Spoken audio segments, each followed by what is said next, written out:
My name is Elena Hartley, and I am 24 years old. Everyone assumes I majored in feelings.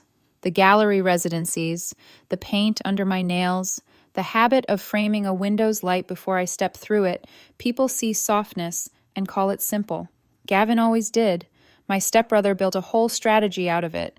Dad died on a Thursday. By Monday morning, Gavin had a buyer. He showed up in my office wearing grief like a well-cut suit. Perfect fit, no creases. "The business is struggling," he said softly, eyes moving over the framed photo of me at 12, perched on the edge of Dad's chair while we balanced petty cash. "We should sell before it becomes a fire sale." He'd brought binders, clean, tabbed, as if sorrow produces office supplies. Spreadsheets sighed under phantom debts. The buyer, his old college roommate, had a letter of intent ready to sign. The number was insulting. The urgency was the point. "I don't know," I whispered, letting my voice wobble in the middle, the way I'd practiced alone. Dad never wanted to sell. Gavin squeezed my shoulder like a pastor offering absolution. "Your father was sentimental. We can't afford sentiment, Lena. He was the only one who called me that. Be practical. Be smart." The trick with liars is not to contradict them. It's to let them expand until you can see every seam. That night, while the house hummed with casseroles and condolences, I went upstairs, closed my door, and powered up an old laptop. Dad's login, never disabled, opened the company's real books like a secret door under a rug. The picture changed instantly. Cash rich. Back orders stacked. An outflow of consulting fees to hollow LLCs with names like Monarch Ridge Ventures and Coldwater Bay Holdings. In smaller fonts, I saw Dad's handwriting in scanned PDFs, notes to himself inside comment bubbles. G moved 75K again. Pattern? And ask E to review Q3 variances this Sunday. E was me. He'd meant to put the books in my hands. Gavin meant to put the ashes there. Marcus found me at 2 a.m., hunched over the screen, cold coffee gone mean. "Sleep?" he asked, leaning against the doorframe like an apology. He works in product at a startup and believes in clear roadmaps, even for grief. "I can't," I said. And then I did something I almost never do. I showed him the lockbox. Dad had pressed it into my palms 3 weeks before he died. "Only if something happens," he'd said. I had kept the promise like a vow, unopened. I set it back on the shelf, not yet.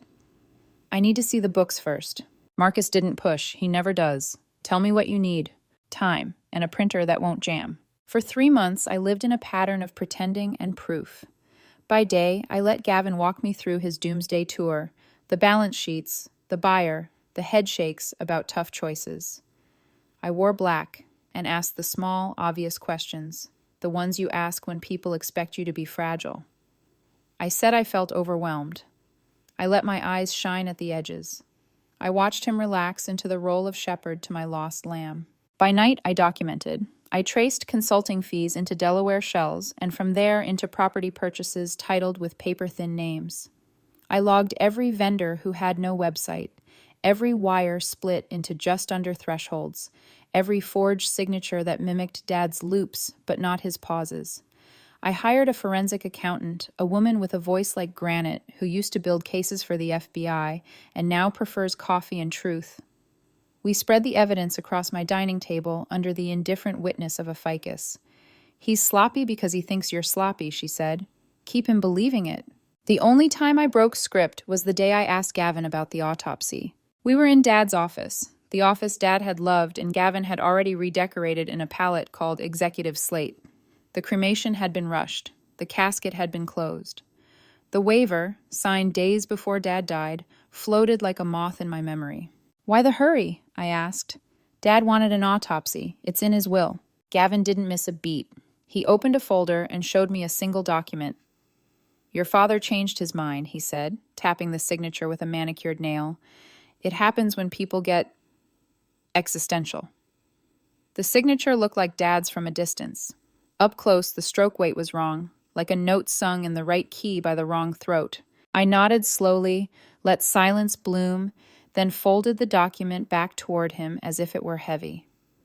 "Okay," I whispered, "if you think it's best." That night, I drove to the bank.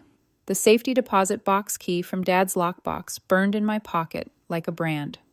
I didn't open it. Not yet. I stood in the lobby until close, tracing the marble veining with my eyes, letting the decision ripen. Patience is not passive. It's choosing the right fight at the right time. 2 days later, I opened the lockbox itself at a storage unit across town, the kind with a metal roll door and a single naked bulb. Inside, a letter dated 2 days before he died, a USB drive with a password clue. And the key I hadn't used. "Sweetheart," it began, "if you're reading this, I was right to be worried. Trust no one. Protect yourself." The password worked on the first try. Mom's maiden name, plus the year Dad founded the company. The archive bloomed. Scans, audio notes, photos of ledgers, and emails. The emails were a room that smelled like bleach. Gavin to a man named Nico Vale. "The old man is getting suspicious." Nico replying, "We can accelerate. There's a pharmacy tech." A later message from Gavin. "She'll be out of town. I'll make sure I'm the one who finds him." I printed everything. Then I printed it again. I didn't tell Marcus, not the details. He watched me gather myself into tighter lines and brought me tea without asking why my hands were shaking.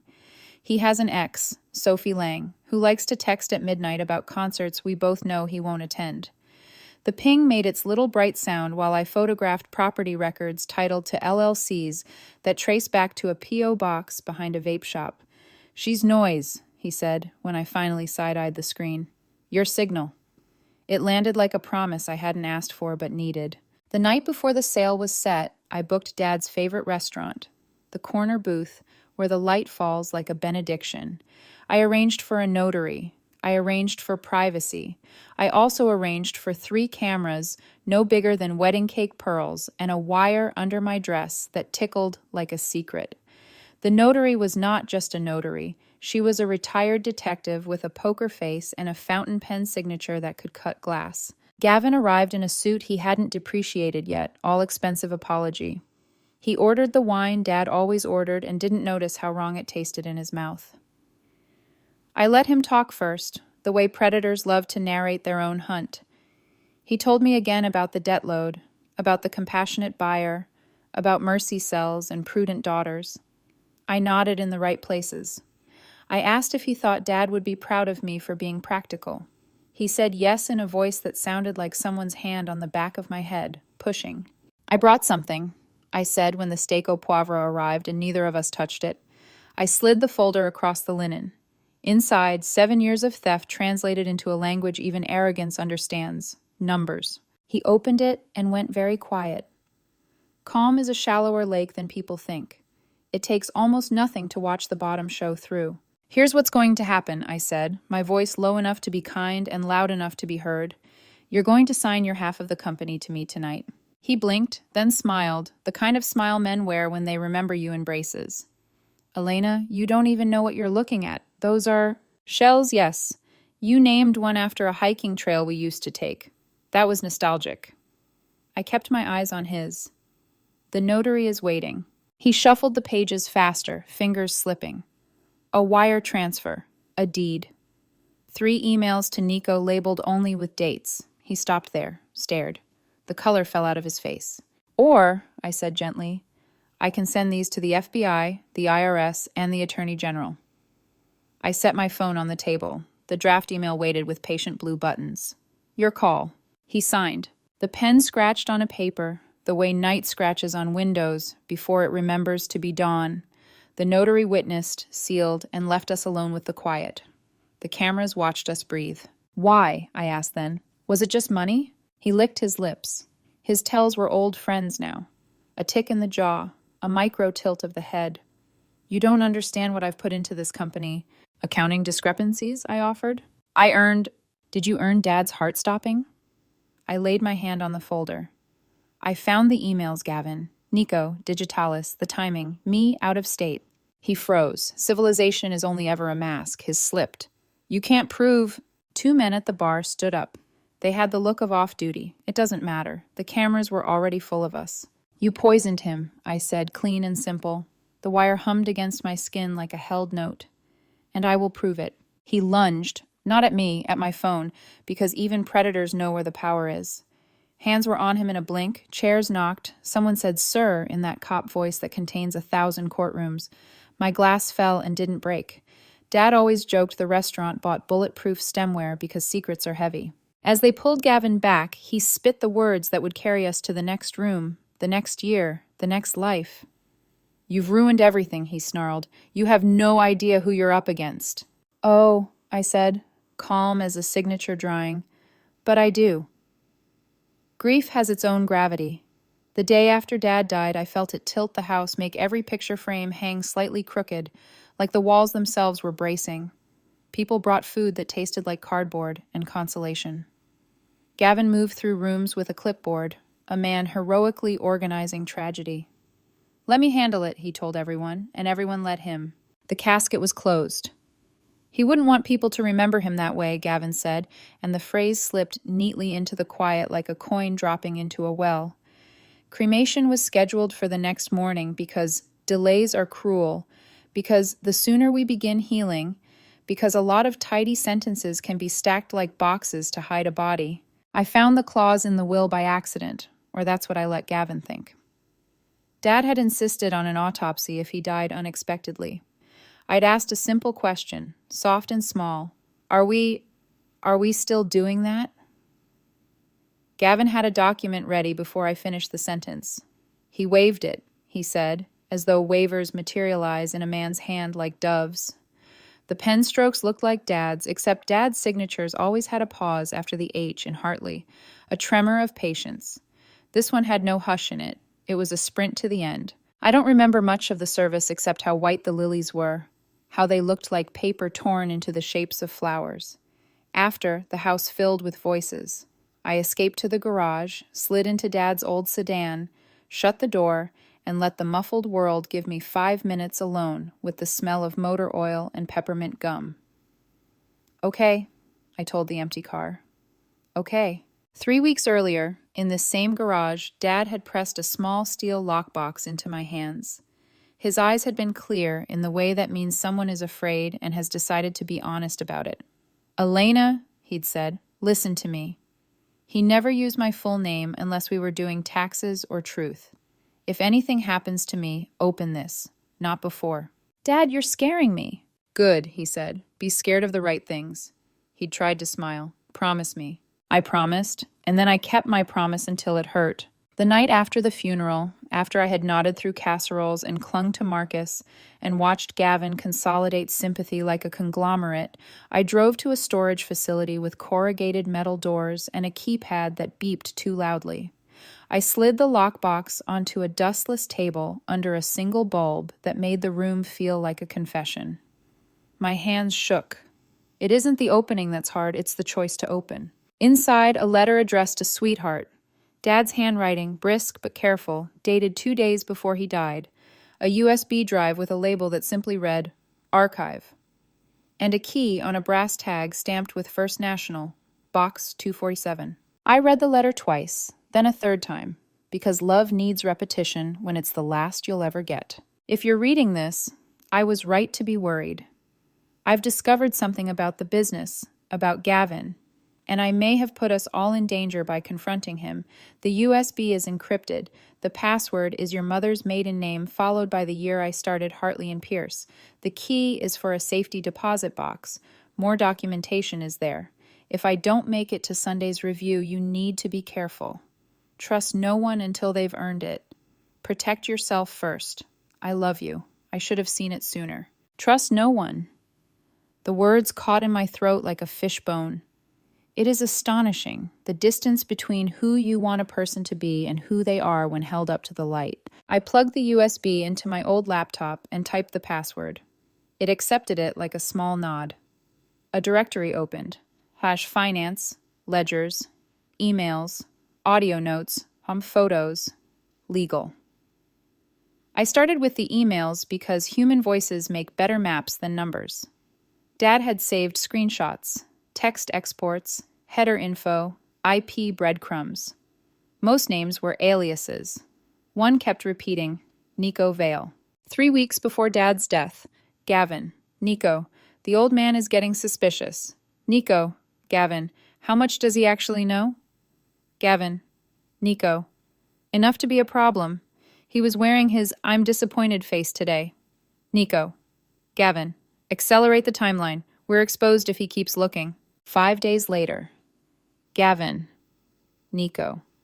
I made arrangements. Someone at the pharmacy owes me. Clean, quick, no mess. Nico. Gavin. Once you do it, there's no going back. Gavin. Nico. He already has heart issues. It will look natural. I'll make sure I find him. I'll send her out of town.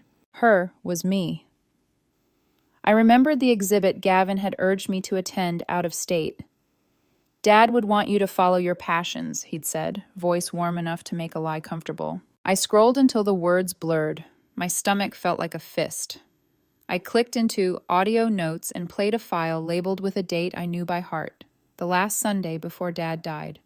The speakers crackled, then Dad's voice filled the storage unit. Tired, kind, steady. Gavin, these numbers don't make sense. Where did the $75K go? And the consulting fee to Monarch Ridge? What is that? A younger man's laugh practiced derision. You wouldn't understand the structure, Jim. It's tax efficient. You're moving money. You can't prove. I can and I will. You have until tomorrow to clean this up, return the funds, resign quietly. I won't destroy you, son, but I won't let you destroy what I built. Silence, then a colder tone I'd never heard from Gavin. Tomorrow, then. The recording ended on the sound of a chair scraping, the banal noise that sometimes precedes catastrophe. I played it again. On the third listen, I caught the sound of Dad exhaling before he said tomorrow. Hope is the riskiest word in any language. I backed up copies to 3 different places and printed everything until the printer whined like an animal. Then I sat in the metal chair and stared at the safety deposit key. I went to the bank the next morning. The clerk guided me to a small room with walls the color of toothpaste. Box 247 was heavier than I expected, as if truth has weight even when it's paper. Inside, bank statements with highlighter scars, property deeds snapping together like puzzle pieces, a draft will naming me sole beneficiary, unsigned, and a flash drive with a clean export from the accounting software showing every phantom vendor. There was also a sticky note in Dad's hand. E. If you need to fight, fight to win, but don't become what you hate. When I stepped back onto the sidewalk, Bangkok heat. No, Seattle rain. I keep misplacing the weather in these memories. Kissed my face. The sky had that pearly Pacific Northwest indecision, as if it couldn't choose between grief and mercy. I walked to a cafe and ordered tea I didn't drink. Marcus called. Do you want me to meet you? He asked. He always asked like I had options. I'm okay, I lied, looking at the will that wasn't a will, the map of theft, the careful tangle Gavin had made. I just need a few more days. Whatever you need, he said, and meant it. I didn't tell him about the digitalis. I didn't tell anyone. I tucked the bank folder under my coat and carried it like an organ donation. The decision crystallized over a dish rack at home. I was washing a mug of Dad's, world's okayest golfer, and the glaze had a hairline crack I'd never noticed. A good mug can hold hot water even while it's breaking. So can a person. I would not run to the police empty-handed and watch Gavin's lawyer build a narrative out of my grief. I would build my own case first. I would let Gavin show me his hole cards and then lay down a royal flush. So I went back to work. I booked dinner at Dad's restaurant. I contacted the retired detective who notarizes and remembers faces. I spoke to a liaison who can arrange for off-duty officers to be on duty at the exact right moment. I pinged the forensic accountant and the PI she trusts, a man with homicide scars on his posture who said, if the word digitalis is in those emails, we can make a prosecutor salivate. I couriered copies of the archive to a lawyer friend who stores uncomfortable truths under lock and institutional indemnity. Then I arranged flowers for Dad's office because I wanted the room to smell like who he was when we cornered who Gavin had become. The day of the dinner, I called Gavin mid-afternoon. Can we meet? I asked, letting relief color my voice like a blush. I think you're right about the sale. I want to do it at Dad's favorite place, for the memory. Of course, he said, of course. Before I left the house, I opened the lockbox one more time and folded Dad's letter along its original crease. I could have recited it by then, but I needed the ritual. Protect yourself. Trust no one. And the line I hadn't understood until my chest learned the shape of it. I may have put us all in danger by confronting him. Accountability is expensive. Dad had decided to pay for it with courage. I would pay for it with patience. At the door, Marcus brushed his thumb along my wrist. "You're shaking," he said. "Just adrenaline." I tried to smile. It felt like lifting a couch alone. "Save me the corner of the bed?" "Always." I walked out with a wire under my dress and a folder in my bag, and my father's voice in my head, steady as a metronome. I had wanted a world where signatures meant consent and autopsies meant answers, and stepbrothers meant brothers. Instead, I had a plan. When Gavin slid into the banquette across from me and ordered the wine Dad loved, I thought of the key on the brass tag, Box 247, the way it had felt in my palm. Cool, definite, honest. Metal doesn't lie. Paper sometimes does. People often do. Tonight, I needed all three to tell the same story. "Shall we begin?" Gavin asked, smiling like a man who has mistaken a trap for a toast. "We already did," I said, and set the folder between us like a mirror. There's a peculiar calm that comes right before impact, like the air itself forgets to breathe. That's what the restaurant felt like that night. The low hum of conversations, the clink of glassware, a piano drifting somewhere in the corner, and under it all, the pulse in my wrist, steady, determined. I had chosen the same table Dad always requested, the one beneath the framed photograph of the city skyline, rain streaking down the window like silver threads. Gavin used to complain it was too sentimental. He said the reflection distracted from the meal. Dad liked it because it made him feel like he was still watching over his company. Now that reflection was my shield. Gavin arrived 10 minutes late, of course. Just enough time to remind me whose schedule he thought we were still following. His suit was navy, expensive, smug. His tie clip gleamed like a trophy. He smelled faintly of cedar and confidence. "Lena," he said with practiced warmth, sliding into the booth, "I'm glad you came to your senses." I smiled. "You were right, Gavin. I don't know what Dad was thinking, holding on to the company this long. You've always been more practical." He preened a little. "It's amazing how easy it is to feed a narcissist. Just sprinkle their own words back to them and watch them bloom." We ordered the same entree Dad used to get, steak au poivre. Gavin made a small speech about honoring Dad's memory, then launched into his favorite subject, himself. I let him. The wire beneath my blouse was live. The detective, Ms. Alden, sat 2 tables away pretending to read a menu. 2 plainclothes officers at the bar nursed mocktails, waiting for a signal. When the waiter left, I slid a folder across the table. Gavin frowned. "What's this?" "Something I found while cleaning Dad's office." He opened it. Bank statements, wire transfers, property deeds under fake LLCs, his name, his signatures. At first, confusion creased his brow. Then came recognition, and with it, fear. His lips parted. "Where did you—" "Doesn't matter." I leaned forward slightly. "What matters is what happens next." I lowered my voice to a whisper that the microphone could still catch. "You're going to sign over your share of the business to me tonight." He blinked, then almost laughed. "You can't be serious."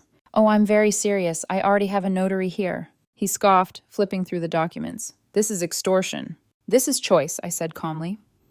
Option A, you sign, and I file paperwork in the morning. Option B, I send an email that's already drafted, attachments included, to the FBI and the IRS. I have every fake invoice, every transfer, every deed. It'll take them hours to trace your trail and days to freeze your accounts. You'll lose everything. Not just your half of the company. Everything. His composure cracked. "You hacked the files." "Dad's files," I said, cutting him off. "On a system you forgot to disable. It's poetic, really." He glanced around, lowering his voice. "You're making a mistake, Elena. Dad would be ashamed." I almost laughed at that. Maybe, but at least he'd still be alive to feel it. He froze. "What are you talking about?" I met his eyes. "Don't pretend I read the emails." His jaw tightened. "Emails?" "The ones between you and Nico Vale." Color drained from his face. The mask slipped, the good brother expression replaced by something colder, truer. "You have no idea what you're accusing me of." "Oh, I do," I said softly. "You poisoned him, Gavin. You made it look like a heart attack, then forged his signature to skip the autopsy. You sent me out of town so I wouldn't notice. You thought you'd buried the evidence with him." He stared at me for a long, terrible moment. as if calculating whether denial or rage would serve him better. Then he smiled. "You can't prove any of that." I tapped my phone screen, lighting up the draft email addressed to the FBI, the State Attorney General, and the IRS. Every attachment queued. My thumb hovered above send. "Want to bet?" Something flickered behind his eyes. Panic, maybe, or pure calculation. He started to reach across the table. I thought he might grab my hand, plead, negotiate. Instead, he lunged for my phone. The glass of water toppled. The steak knife skidded. Chairs scraped. Before I could even react, the officers were on him. 2 pairs of hands pulling him back, one voice shouting, "Sir, step away!" The detective's badge flashed like a blade. Gavin twisted, shouting words that tangled with the commotion. "You don't understand. There are others. You're going to get us both killed." But his voice cracked halfway through, and I saw what he really meant, me. The phone was still in my hand, the draft email still unsent. I stared at the blinking cursor, heart hammering so loud I could barely hear him yelling as they cuffed him. Ms. Alden touched my shoulder. "We got it all," she murmured. "Audio and video. He's done." I exhaled for what felt like the first time in months. Good. But as they dragged Gavin toward the door, he turned his head and spat his final words across the room, words that clung like smoke. "You think this ends with me? You have no idea who you're dealing with." The restaurant went silent. Even the piano stopped. I wanted to believe it was bluster, a desperate man's last attempt to sound dangerous. But somewhere deep down, I knew it wasn't just ego. It was warning. And I wasn't done being afraid. The police didn't release Gavin that night. The confession, half rage, half arrogance, was enough to hold him.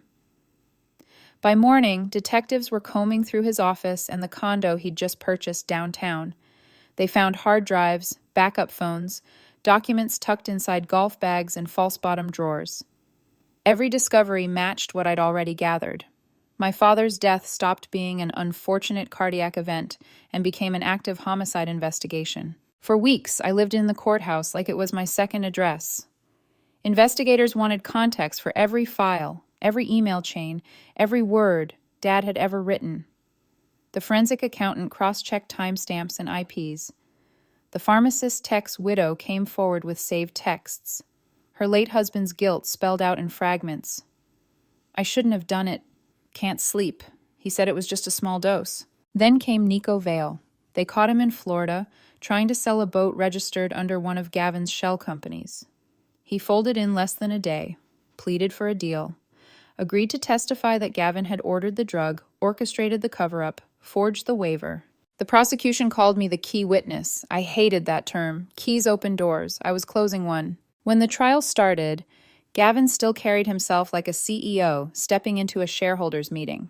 He smirked at the cameras, wore the same navy suit. Lorraine, my stepmother, sat behind him in pearls that caught the light like tiny knives. She avoided my eyes, maybe out of shame, maybe calculation. The defense tried everything, claimed the emails were fabricated, the audio edited, the financial records misinterpreted.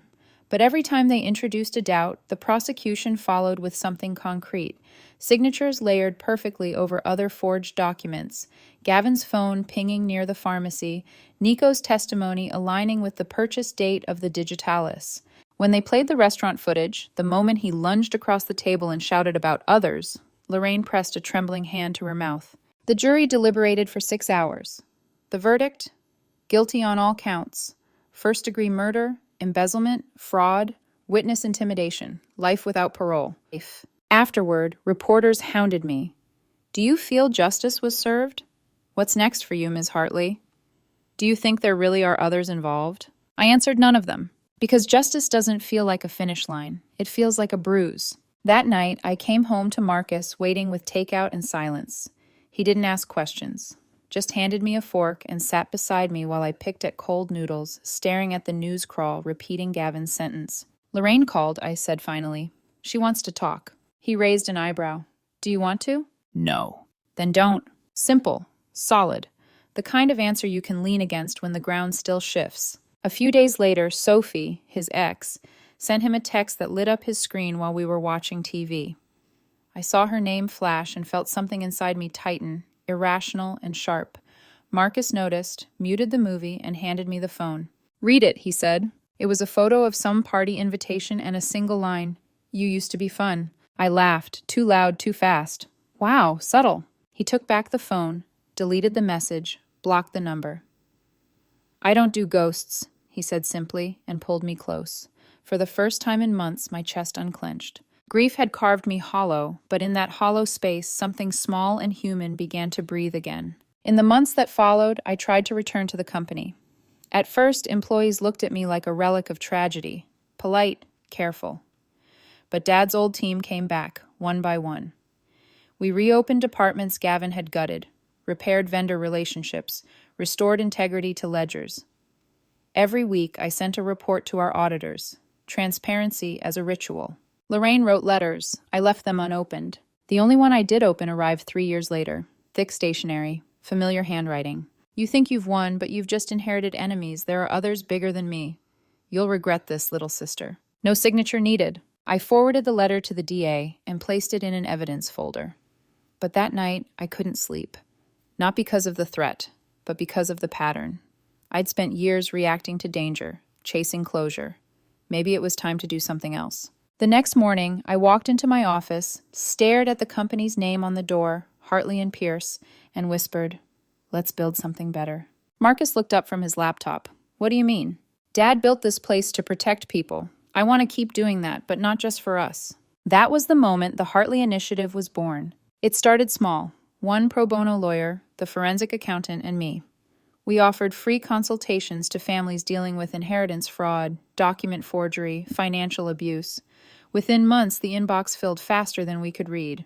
Everyone had a Gavin in their life. Every case carried echoes of mine: a sibling forging a signature, a cousin draining accounts, a widow pressured to sell too fast. Each story was a bruise that hadn't healed. We learned to fight smart, quietly, legally, thoroughly. And as the initiative grew, I began to feel something unfamiliar: peace. It didn't last. Because when you start pulling at corruption, corruption pulls back. The first sign was a letter slipped under my office door.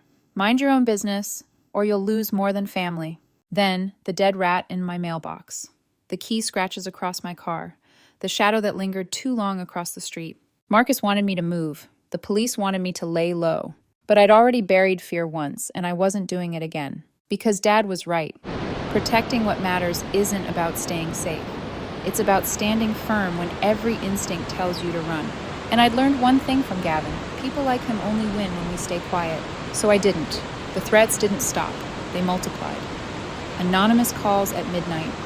A single red envelope on my doorstep with nothing inside but a photo of my office building. Sometimes silence has fingerprints. Marcus wanted to install panic buttons, hire bodyguards. I wanted to install better locks and keep working. In truth, both of us were right, so we did both. By the end of that year, the Hartley Initiative had grown beyond anything I'd imagined.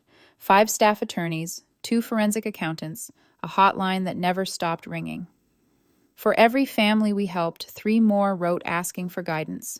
We had exposed a dozen fraud rings, most small, one large enough to make headlines. That's when the backlash began to professionalize. A man named Bernard Castellano sued me personally, claimed we'd conspired with his sister to hack his private financial records, ruining his reputation. The case was absurd, but his lawyer was sharp and cruel, the kind who specialized in weaponizing paperwork. Within 3 months, legal fees had eaten through $80,000 of my savings. My attorney, Claire Wyman, called it what it was. "He's not trying to win," she said, pinching the bridge of her nose. "He's trying to drown you in discovery. Typical slap suit. He thinks you'll fold. Then he doesn't know me." Claire smiled. "Good, then let's make this loud." I hesitated. For years, I'd stayed deliberately quiet. No interviews, no press. My life had already been a spectacle once. I didn't need it trending again. But Claire was right. Predators thrive in silence. So I talked. I gave an interview to Pacific Ledger magazine, the same one that once ran a profile on my father's ethical empire. This time the headline read, "Daughter who exposed family murder now fights corporate fraud." The story spread faster than I expected. Podcasts, morning shows, online think pieces dissecting greed and grief. I told the truth about Dad, about Gavin, about the threats, about Castellano's lawsuit meant to silence victims. Within a week, 3 major law firms offered to defend the initiative pro bono. Donations flooded in. Castellano's lawyer called Claire to discuss settlement terms. We didn't settle. We countersued for malicious prosecution. The court dismissed his case within 2 months. Castellano went bankrupt, paying his own fees. The initiative's inbox tripled overnight. But publicity comes with shadows. My stepmother, Lorraine, left a voicemail 2 days after the magazine hit stands. Her voice trembled like someone remembering how to sound human. "I saw your interview, Elena. I didn't know it was that bad. I didn't know what Gavin did. Please, can we talk?" I deleted it. 2 days later, she showed up at my office. My assistant buzzed me, panic in her tone. "She won't leave." I stepped into the lobby. Lorraine looked smaller. The pearls were gone. Her clothes hung loose, hands twisting a crumpled handkerchief. For a moment, I almost didn't recognize her. "5 minutes," I said, "then you're gone." She nodded, followed me to my office. When she sat, she gripped her knees like she needed to anchor herself to the chair. "I didn't know," she started again. "Not about the murder. God help me, I didn't." "But you knew about the money," I said flatly. Her face broke. "I suspected. I asked Gavin once. He said your father approved everything. I wanted to believe him. He was my son." "You chose not to see the truth," I said. "You always did." Tears welled. "You're right. I chose wrong, and I lost everything because of it. I should have felt satisfaction. I didn't. Just a dull ache that smelled faintly of old smoke. My friends won't speak to me," she continued. "The other wives, our entire circle, they think I helped cover it up. Gavin blames me, says if I'd been smarter, none of this would have happened." She looked up at me then, eyes swollen and pleading. "I came to say I'm sorry." "Sorry doesn't fix the dead," I said quietly. "Sorry doesn't rebuild trust." "I know, I don't expect forgiveness." "Good," I said, "'cause you're not getting it." She swallowed hard, stood. "Then why did you let me in?"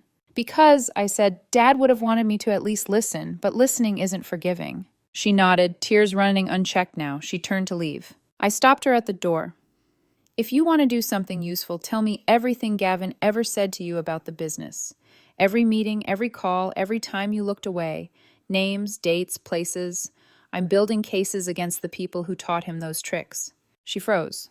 "You want me to testify against my own son?" "Your son is already serving life without parole. This isn't about him anymore. This is about everyone else he worked with." She looked like a person split down the middle. I don't know if I can." "Then don't pretend to be sorry," I said. "We're done here." 3 days later, Claire got a call from Lorraine's lawyer. She was ready to talk. For 6 weeks, she sat with investigators, named names, described dinners, board meetings, whispered conversations, introduced us to other wives who'd suspected their husbands were laundering money but didn't know how deep it went. Her testimony helped recover $8 million in stolen assets and led to 3 more arrests. When the final case closed, I sent her a letter. No greeting, no sentimentality. "What you did doesn't erase what you ignored, but it's a start. I hope you find some peace. Elena." I didn't sign it family, because that word doesn't mean what it used to. Still, that night, I dreamt of my father sitting at our old dinner table, tapping a pen against a ledger, smiling. The next morning, I woke with a question echoing in my head. What happens to people like me after the fight ends? I didn't have an answer yet, but I was starting to suspect that survival wasn't the same thing as healing. Winning comes with invoices you don't expect. The initiative was thriving. Headlines had turned me into a quiet kind of folk hero, but inside, I was running on fumes.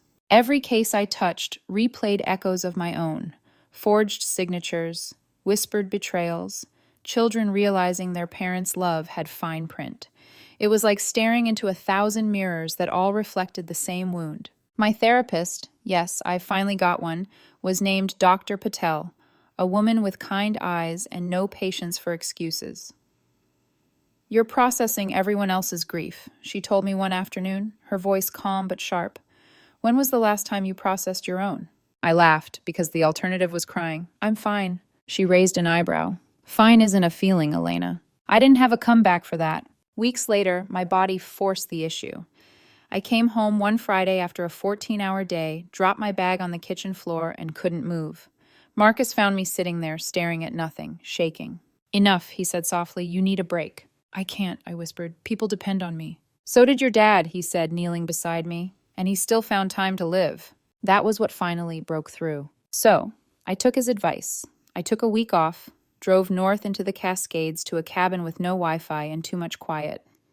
I brought Dad's favorite books, a box of tea, and a brand new journal.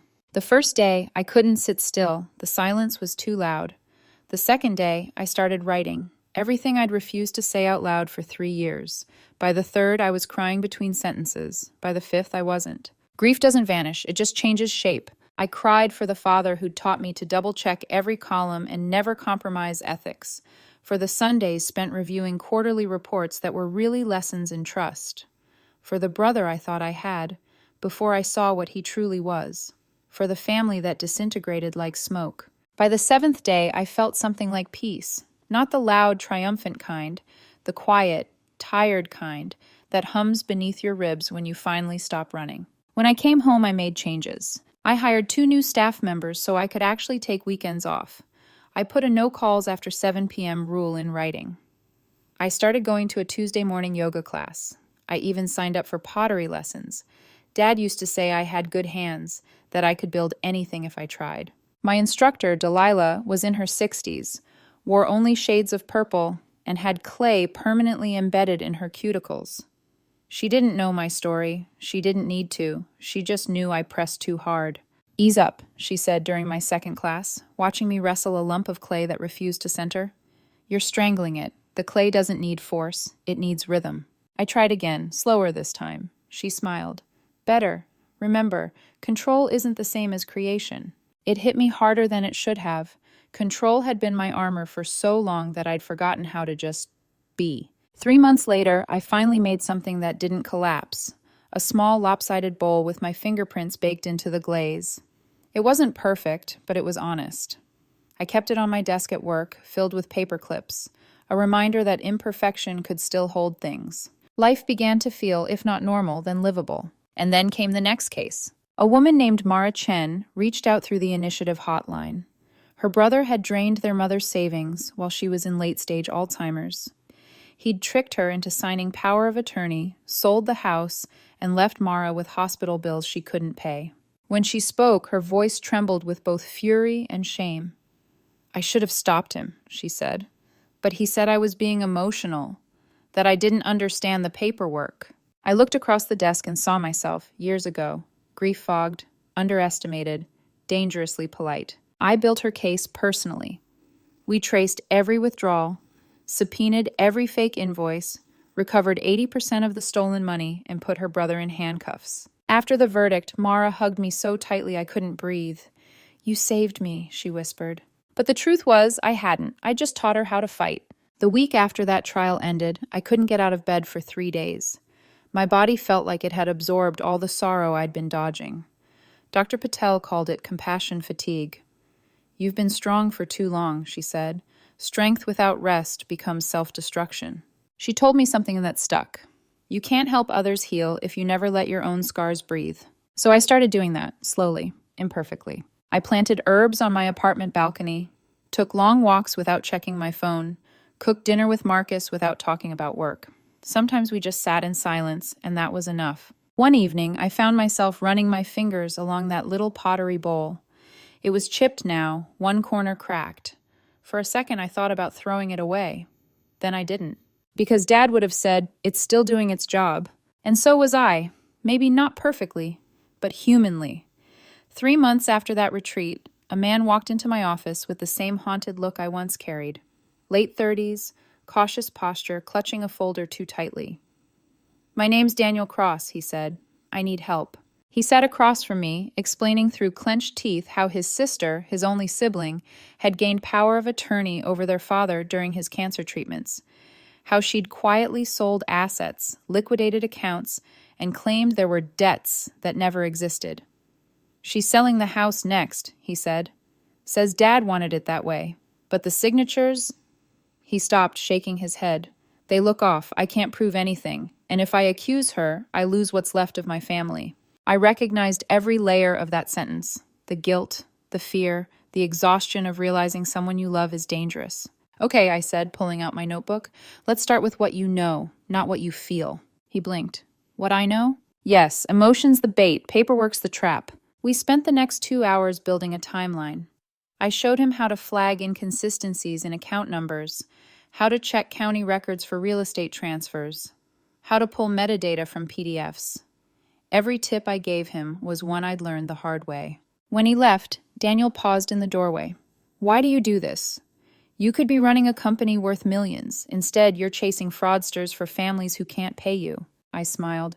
Because someone once thought I couldn't fight back. Turns out they were wrong. After he left, I sat for a while, staring at the pottery bowl on my desk. Its crack caught the morning light like a vein of gold. Maybe healing wasn't about closing wounds. It was about learning how to let light through them. That evening, I visited Dad's old office. I still called it that, though the nameplate said mine. I opened the drawer where I kept his second letter, the one from the safety deposit box that I rarely reread because it still hit too close. You got my patience, my strategic mind, but don't lose your compassion trying to outsmart cruelty. Success without empathy becomes the same monster you're fighting.